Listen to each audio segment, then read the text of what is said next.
Hello friends, आप सभी का स्वागत है इस यूट्यूब चैनल में। हमारी क्लास 12th की फिजिक्स की सीरीज चल रही है। चैप्टर नंबर 2 चल रहा है जिसका नाम है वैद्युत फ्लक्स व गॉस का नियम। और हमारा जो टॉपिक आज का है वो है गॉस का नियम। यह इस चैप्टर की वीडियो नंबर 3 है, भाग नंबर 3 है। तो चलिए फ्रेंड्स स्टार्ट करते हैं अपना गॉस का नियम। तो गॉस का नियम क्या है, क्या पढ़ना है हमें इसमें, तो सबसे पहले जान लेते हैं क्या क्या चीज़ें हम लोग इसमें आज पढ़ने वाले हैं। तो गॉस के नियम में सबसे पहले हम लोग पढ़ेंगे कि यह नियम किसने दिया, किसने और कब दिया, किसने दिया और कब दिया। फिर हम ये जानेंगे कि यह नियम कहाँ लागू होता है, कब लागू होता है, क्या वो कंडीशन है जिस कंडीशन में लागू हो पाएगा। उसके बाद हम गॉस के नियम को ही पढ़ेंगे। गॉस का नियम क्या है ये जानने की कोशिश करेंगे कि गॉस का नियम क्या होता है। ठीक है, गॉस का नियम क्या है। उसके बाद हम देखेंगे कि इसकी व्युत्पत्ति यानी कि इसके फॉर्मूले को हम लोग बनाने की कोशिश करेंगे। तो इस नियम की व्युत्पत्ति हम लोग करने की कोशिश करेंगे, व्युत्पत्ति कैसे होगी। और फिर लास्ट में देखेंगे कुछ महत्वपूर्ण प्रश्न जो कि अब तक बोर्ड के एग्जाम में आ चुके हैं या फिर आने की उनकी संभावना है। तो क्या क्या चीज़ें हमें इसमें करनी है, हमें करनी है कि यह नियम किसने दिया और कब दिया, यह नियम कब कहाँ लागू होता है, गॉस का नियम क्या है, व्युत्पत्ति कैसे होगी इस नियम की, और इस नियम से आने वाले जो महत्वपूर्ण संबंधित प्रश्न हैं उन प्रश्नों को भी एक बार हम देखने की कोशिश करेंगे। तो चलिए हम लोग स्टार्ट करते हैं। सबसे पहले देखते हैं कि नियम किसने दिया था। तो ये जो नियम है जिसको हम बोलते हैं गॉस का नियम, इतना महत्वपूर्ण नियम है। तो ये नियम दिया गया था, एक वैज्ञानिक है जिसका नाम है Karl Frederick Gauss. Karl Frederick Gauss के द्वारा ये नियम प्रस्तुत किया गया था। कब किया गया, तो ये प्रस्तुत किया गया था 1845 में। लेकिन इस नियम का जो प्रकाशन हुआ था वो हुआ था 1867 में। यानी कि जो विभिन्न पत्रिकाएं होती हैं जिसमें वैज्ञानिक अपने रिसर्च, अपने नियम वगैरह प्रस्तुत करते हैं, तो उन पत्रिकाओं में ये जो नियम दिया गया था ये प्रकाशित हुआ था 1867 में। आगे चलते हैं, देखते हैं कि ये नियम कब कहाँ लागू होता है। तो कहाँ लागू होता है ना, ये जानने की कोशिश करते हैं कि नियम कहाँ लागू होता है। तो देखिए ये जो नियम लागू होता है ना, ये बात हमें स्पष्ट रूप से समझ लेनी चाहिए। ये नियम लागू होता है बंद पृष्ठों पर, बंद पृष्ठों पर। किसी भी ओपन सरफेस पर, किसी भी खुले पृष्ठ पर यह नियम लागू नहीं होगा। ये जो नियम है ये नियम केवल और केवल लागू होगा किसी भी बंद पृष्ठ पर, केवल और केवल क्लोज सरफेस पर, बंद पृष्ठों पर। तो बंद पृष्ठ, जैसे कि बंद पृष्ठ क्या होंगे, जैसे कि मान लीजिए कि ये घन बना रहा हूं मैं, क्या बनाता हूं, ये घन बनाता हूं।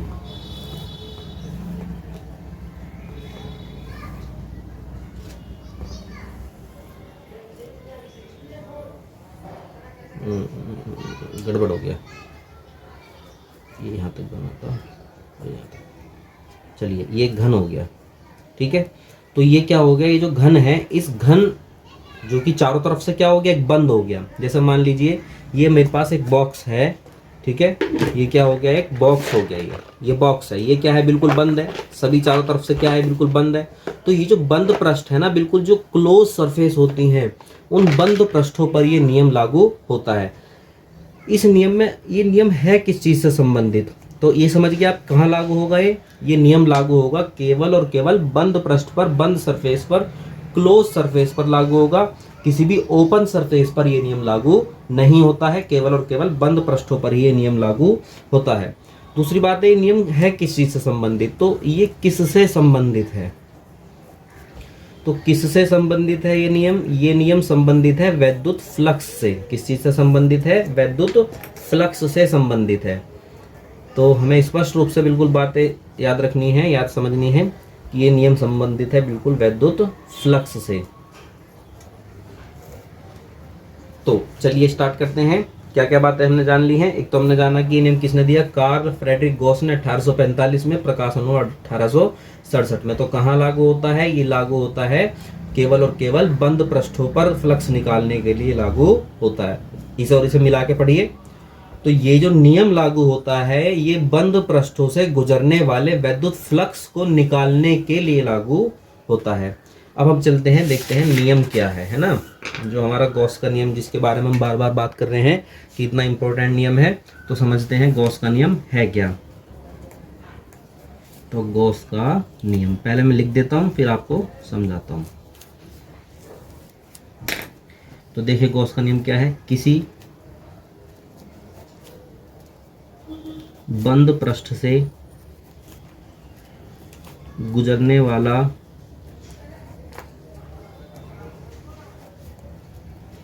वैद्युत फ्लक्स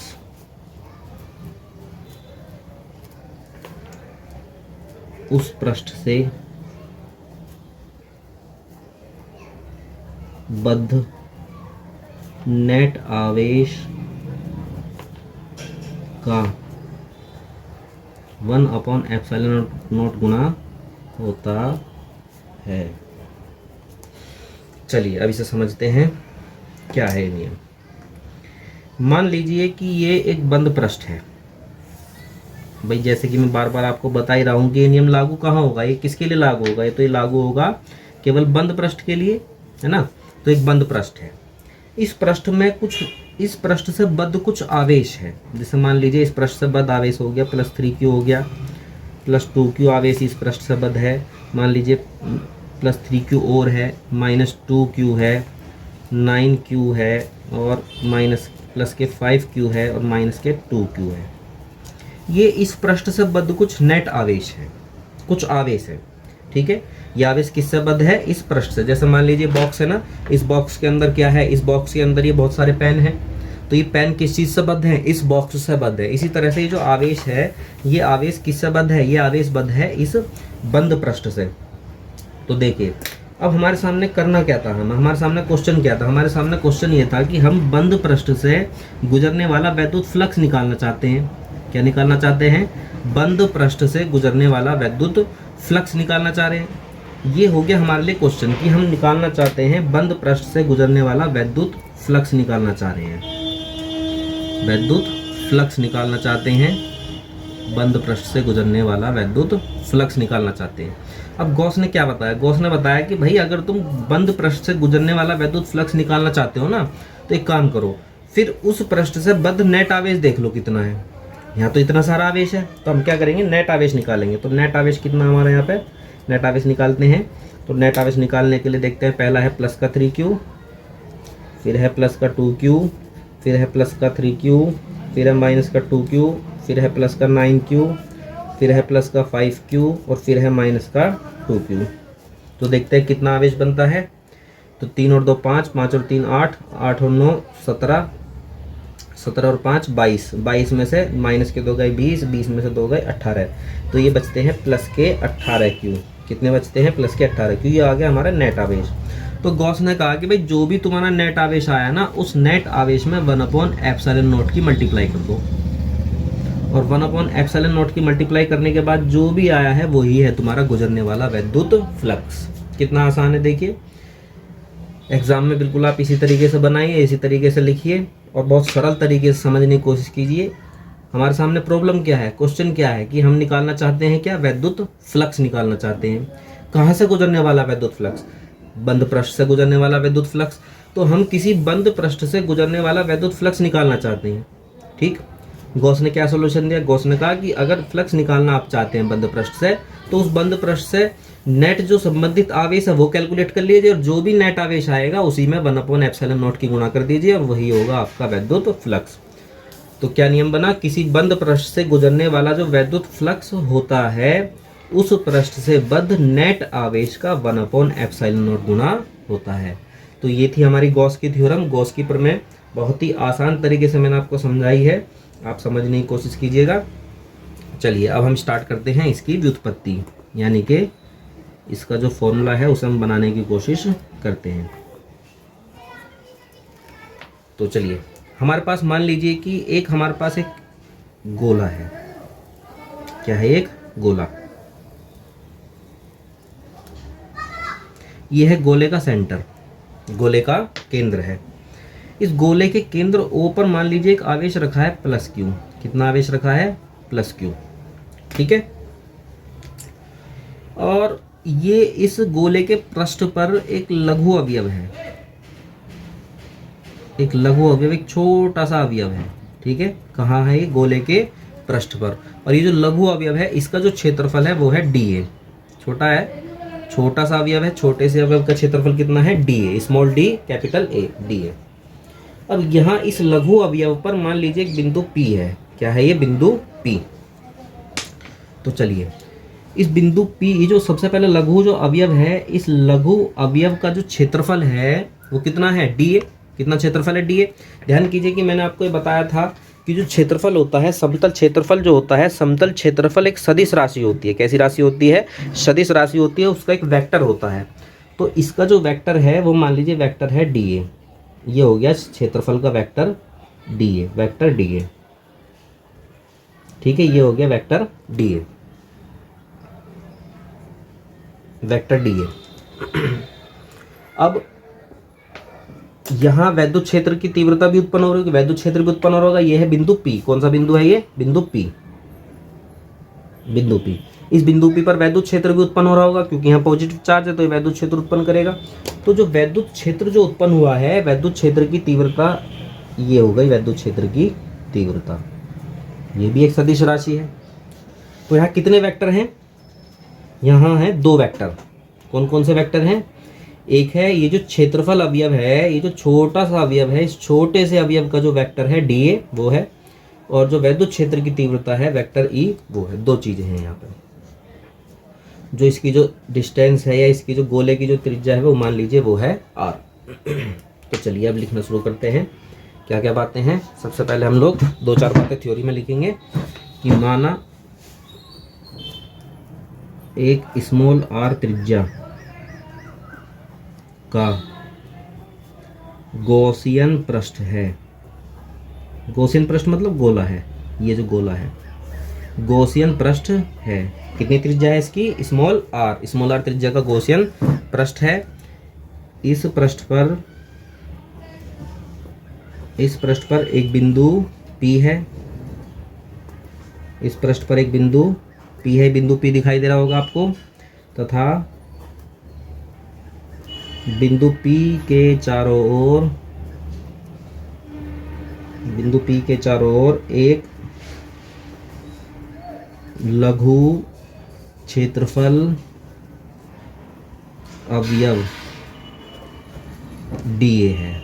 ये था बिंदु P। बिंदु P के चारों ओर क्या है? कि लघु क्षेत्रफल अवयव है, ठीक है। एक छोटा सा अवयव है हमारे पास, क्षेत्रफल अवयव है, जिसका नाम क्या है? DA। क्या बोलते हैं इस छोटे से अवयव को? लघु क्षेत्रफल अवयव। और क्या है ये? DA है, ठीक है। और कहाँ है ये? ये है बिंदु P के चारों ओर, तथा बिंदु के चारों ओर एक लघु क्षेत्रफल अवयव DA। अब हम क्या करेंगे? अब हम इस लघु क्षेत्रफल अवयव से गुजरने वाला फ्लक्स निकालेंगे। क्या करेंगे? लघु क्षेत्रफल अवयव जो ये है DA, इस लघु क्षेत्रफल अवयव से गुजरने वाला फ्लक्स निकालेंगे, ठीक है। तो लघु क्षेत्रफल अवयव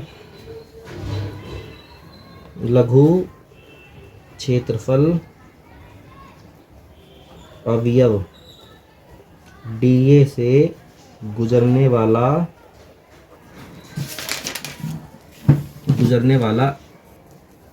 वैद्युत फ्लक्स।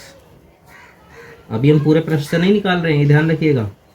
अभी हम कहाँ से निकाल रहे हैं? केवल अभी हम निकाल रहे हैं केवल छोटा सा जो अवयव था हमारा, उस छोटे से अवयव से गुजरने वाला फ्लक्स निकाल रहे हैं। अभी हम लोग लघु छोटे से अवयव से गुजरने वाला फ्लक्स निकाल रहे हैं। तो चूंकि छोटे से अवयव से गुजर रहा है फ्लक्स, तो इसलिए क्या होगा? फ्लक्स भी छोटा सा ही होगा। तो छोटा सा फ्लक्स हो गया, थोड़ा सा फ्लक्स हो गया डी फाई ई। फ्लक्स तो होता फाई ई, लेकिन हमने क्या निकाला? छोटे से अवयव से गुजरने वाला। तो छोटे से अवयव से गुजरने वाला फ्लक्स क्या होगा? छोटा सा ही होगा, तो इसलिए लिखा डी फाई। और फ्लक्स का फॉर्मूला क्या था? वेक्टर ई डॉट डी ए। भाई होता तो वैसे ए है, लेकिन चूंकि अवयव छोटा सा तो इसलिए डी ए लिखा हमने। तो d phi E is equal to, अब यहां से वेक्टर हटाएंगे तो क्या आएगा? कॉस थीटा आ जाएगा। अब देखिए थीटा क्या है? थीटा है वेक्टर डी ए और वेक्टर ई के बीच का एंगल, और दोनों एक ही डायरेक्शन में है। तो यहाँ पे थीटा क्या हो जाएगा? थीटा हो जाएगा 0, क्योंकि देखिए जो वेक्टर डी ए है और जो वेक्टर ई है, दोनों के दोनों क्या है? सेम डायरेक्शन में है। तो लिखेंगे चूंकि वेक्टर ई व वेक्टर डी ए एक समान दिशा में है, एक समान दिशा में हैं, इसलिए थीटा इजिकल टू क्या आ गया 0।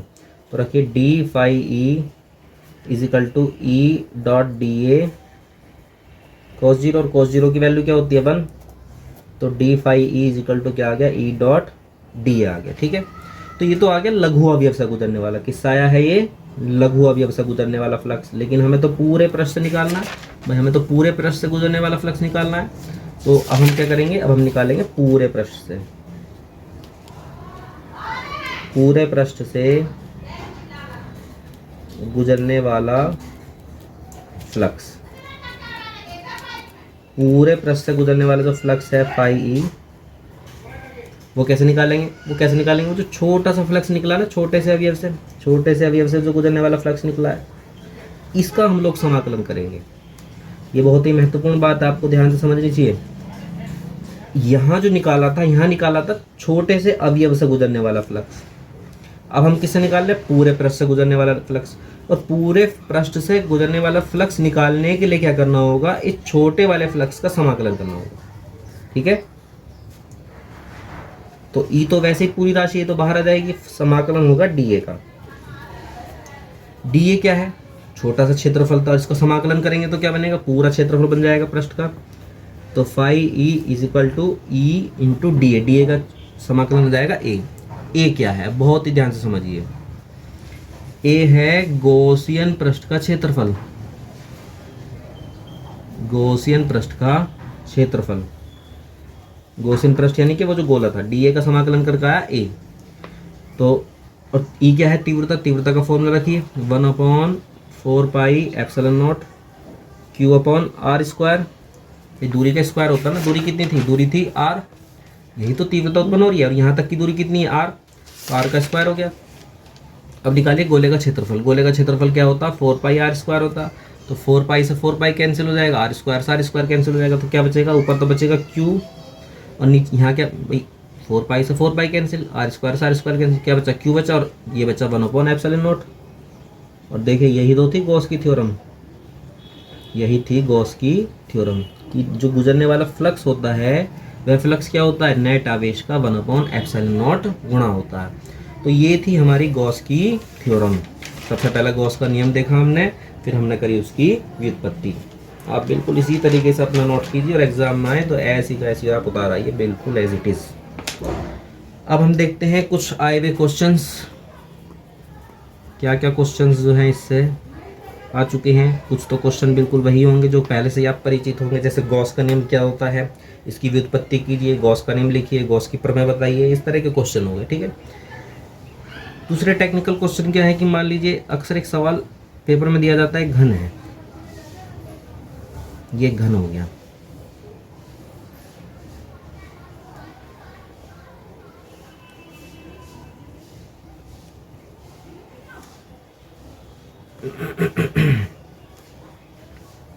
ये फिर गड़बड़ा गया,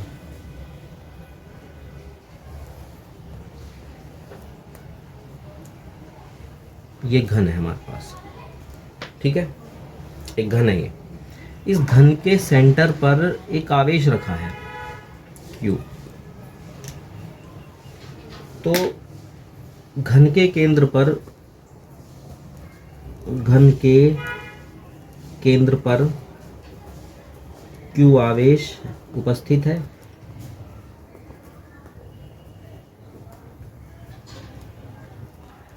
घन के प्रत्येक फलक से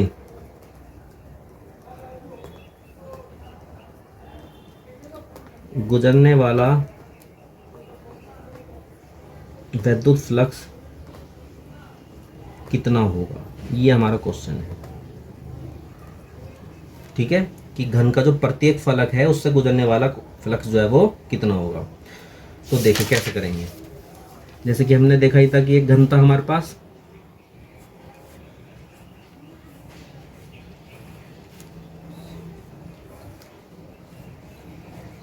चलिए इस बार ठीक बनी है घन, और ये हमारा आवेश है यहाँ पर। अब गॉस क्या कहता है, गॉस कहता है कि पूरे पृष्ठ से गुजरने वाला जो फ्लक्स है, पूरे पृष्ठ से गुजरने वाला यानी कि पूरे घन से, तो पूरे घन से गुजरने वाला फ्लक्स जो होता है वो तो कितना होता है कि फाई इज इक्वल टू जो भी आवेश था उसे लीजिए और मल्टीप्लाई कर दीजिए। ये तो पूरे घन से हो गया। अब देखिए जो पूरा घन है, इस पूरे घन में फलक कितने हैं, तो इसमें फलक कितने हैं, देखिए फलक कैसे गिनने का है। आप जिस भी रूम में बैठे हैं, एक दीवार आपके बिल्कुल फेस के सामने होगी, एक दीवार आपकी पीठ के पीछे हो गई, एक दीवार राइट हैंड की तरफ और एक दीवार हो गई लेफ्ट हैंड की तरफ। तो कितनी दीवारें हो गई, 4। एक फेस के सामने, एक पीठ के पीछे, एक राइट हैंड की तरफ और एक लेफ्ट हैंड की तरफ, 4 तो हो गई। और एक सिर के ऊपर छत और एक पैर के नीचे फर्श। तो कितनी दीवारें हो गई टोटल, 6। इसी तरह से पूरे घन में कितने फलक होते हैं, 6, ध्यान रखिएगा। तो 6 फलक। पूरे घन का मतलब क्या, पूरे घन का मतलब है 6 फलक। तो ये जो फ्लक्स गुजर रहा है 6 फलकों से गुजर रहा है। 6 फलकों से जो फ्लक्स गुजरा है वो तो इतना है,